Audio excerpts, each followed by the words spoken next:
మోకాళ్ళ నొప్పులు ఎక్కువ ఉన్న వాళ్ళకి వాకింగ్ ఎక్కువగా చేయడం మంచిది కాదు. పూర్తిగా వాకింగ్ మానేయమని చెప్పము. మేమేం చెప్తామంటే మోకాళ్ళ ఆర్థరైటిస్ ఉంది మీకు, దీనికి మెడిసిన్స్ వాడండి, ఎక్సర్సైజెస్ చేయండి, ఫిజియోథెరపీ చేసుకోండి, ఈ లైఫ్ స్టైల్ కరెక్షన్ చేసుకోండి, విటమిన్ డి చెక్ చేసుకోండి, ఇవన్నీ కరెక్ట్ చేసుకుంటూ కొద్ది రోజులు వాకింగ్ ఆపి ఓన్లీ ఫిజియోథెరపీ ఎక్సర్సైజ్లే చేయమని చెప్తాం.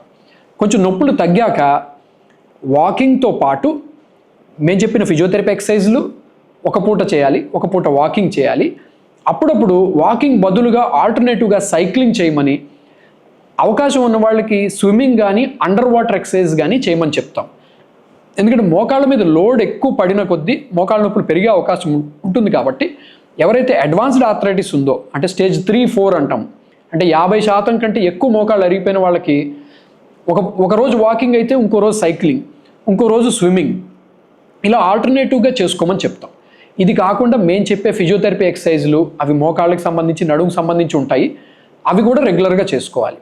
సో కేవలం వాకింగ్ మీదనే పూర్తిగా ఆధారపడడం సరైన పద్ధతి కాదు ఎవరికైతే మోకాళ్ళ నొప్పులు ఆల్రెడీ ఇబ్బంది పెడుతున్నాయో.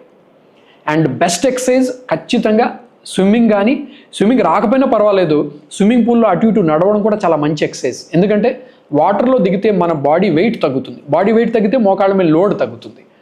So any kind of under water exercise వారానికి 2-3 సార్లు ఉండేలా ఇంక్లూడ్ చేసుకోమని చెప్తాం.